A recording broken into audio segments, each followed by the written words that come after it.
It's around this time of the year that I have some major gripes to pick with news outlets and NFL players and different types of websites that try to come out and create their own narrative. And in the most recent PFF article, they completely disrespected Zach Allen. And I'm going to tell you exactly how they did that coming up here on today's show. Welcome into the Broncos Breakdown by Chat Sports. My name is Moose. I don't want to even waste any time. Let's get right into it. So this recent article was PFF's top 32 linemen heading into 2025. Defensive linemen, that is. Now, they do this with pretty much every single position group, and most of the time, you'll see a bunch of chalk names up on their lists, but the defensive line one seemed to be a little bit more subjective than objective, and you'll see here why in just a second. But let's break it down about Zach Allen first, because he's the main subject of today's video. A former third-round pick by the Cardinals in 2019 out of Boston College. He turns 28 years old in August, and this last season in 2024, we really saw the star come to shine. That second-team All-Pro honors is nothing to scoff at. In fact, he earned every bit of that high praise. So much so that you would think PFF was like, hey, we recognize your great achievement, and we're going to give you a great spot on our lists. Right? Wrong. In fact, they have John Franklin Myers, who, granted, had a really good 2024 season, ahead of him. But they had him at number 20 out of the top 32. So there's only 32 guys on this list. And they ranked him 20. That is beyond disrespectful. I mean, I know it's tough to see, but if you took a look at the full breakdown of every single game that PFF graded him, most of these grades are absolutely fantastic. I mean, just take a look at this real quick. Defensive grades. Now, they started off a little bit slower, but as the middle of the season went along, they got better and better and better until you saw week 15 and on, he was playing at an all-pro level. Now, if you don't know much about PFF grades, the closer to 100, the better, but it's very infrequent, I would say, that a player gets above a 90. It's just kind of like the law of averages at this point. If you have a PFF grade in the 70s, you're a really good player. But again, PFF does not tell the whole story.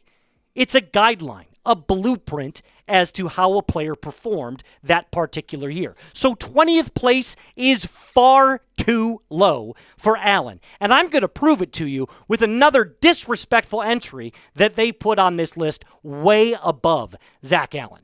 Now, before we do that, you know that guy Mitchell Renz over there at the Raiders Report? You know who he is? Mr. 195,000 subscribers. You know what he said to me today? He came to me and he said, hey, I'm going to race you to 50 subs. We're both going live today. Let's see who can do it first. So, Broncos country, I realize they crush us in subscribers. They've been around a lot longer than we have. But here's what I need you to do. If you haven't already, click that subscribe button. Help us beat the shit out of the Raiders on the field and off the field by making sure that we beat Mitchell Renz and the Raiders Report in the first to 50 subscribers. Okay, so back to Zach Allen. Look at these numbers. PFF grade all aside. 15 tackles for loss. 8.5 sacks. So not only was he really great against the run, but the amount of sacks that he had shows that he can also get back after the quarterback. And here's a little deep dive by the numbers for you for Zach Allen. Out of the 69 interior defensive linemen with at least 500 snaps, this is all according to PFF, by the way, Allen ranked second in pressures, first in sacks, ninth in tackles, and third in total snaps. 2, 1, 9, and 3. So top 10 in all of those categories. And in 3 out of the 4 of those categories, top 3. And you mean to tell me you couldn't give him a higher place on your list than 20th overall? It's bullshit. Absolute bullshit. Pardon my French. But he proved last year that he is worthy of not only another contract extension, but he also proved that he is one of the best defensive linemen in the NFL. And the guy who created this list, the schmuck known as Trevor Sikkema, I think that's how you say his name, this is how he kind of defended his answer. This is what he said about Zach Allen. Allen was an Iron Man last season, playing 1,031 snaps in just 17 games. The Eagles' Jalen Carter was the only defensive tackle who logged more but had 3 extra games to do so. Allen's 64.9 PFF overall grade was low, but his 73.6 PFF pass rush grade and his 81 quarterback pressures speak for themselves. You know what that tells me? They're only going off the grade. That's it. That's the only thing and the only way that they're deciding who gets placed on this list and where they get placed. So if you're only going off grades, fine. Let's do that. Let's compare players, shall we? Let's go through the list of some players that were ranked higher than Zach Allen that are not nearly as good as him, but had a higher PFF grade than him. Now, before we do that, do you agree with PFF's ranking of Zach Allen? I should see like 105 no's. I know it's a really specific number, but let me know in the comment section down below. I'm typing a fat hell no, HN, next to that no. But let me know, like I said, what you think in the comment section down below. So here's what I'm going to do. I'm going to take 10 through 13 here, and I'm going to pick one player, and I'm just going to compare the two side by side. Let's prove that Zach Allen is closer to top 10 than most people realize. Let's take VIta Vea, number 11, defensive tackle for the Tampa Bay Buccaneers. I want you to notice something. Let's take a look at their 2024 stats. Notice anything? I'll give you a second. Okay. Zach Allen beats him in tackles, tackles for loss, in sacks, in snaps. By the way, the snaps comes in the regular season, not the playoffs, which Trevor Sikkema got wrong. He noted 1,000 and something. That's including the playoff game. But notice something. The only difference between VIta Vea and Zach Allen, where VIta Vea beat Allen, was his PFF grade.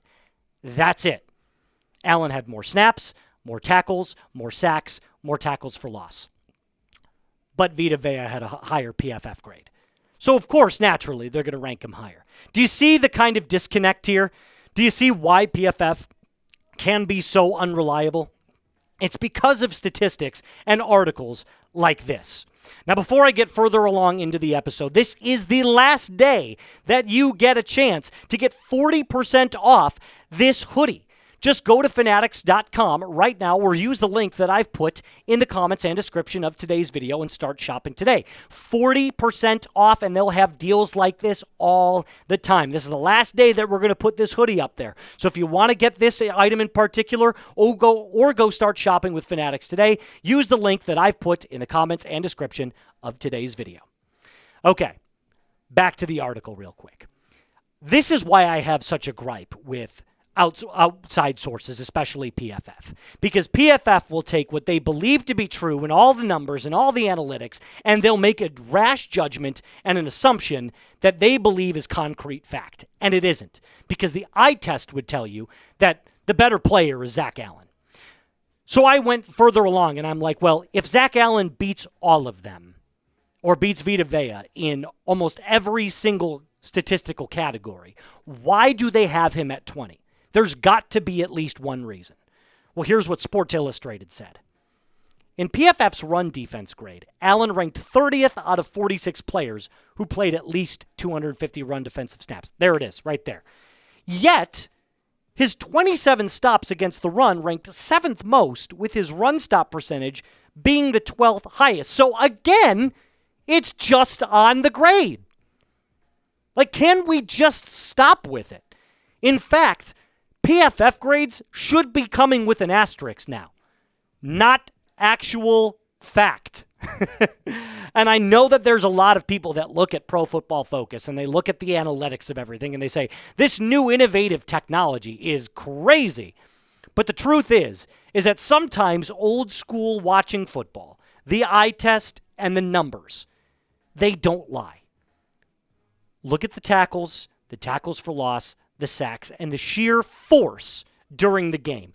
And every bit of evidence will point you towards Zach Allen being the better player. Should be much higher on this list. Now, before we end today's show, doing a little something different here. If you're excited for Zach Allen's 2025 season, do me a favor and like the video. If you love the Broncos, not only should you like the video, but you should hit subscribe. And if you agree with PFF, don't do anything. Ignore this. But you're proving my point. It means you agree with him. That's going to do it for us on today's episode of the Broncos Breakdown. Remember to subscribe, like the video, and as always, be cool.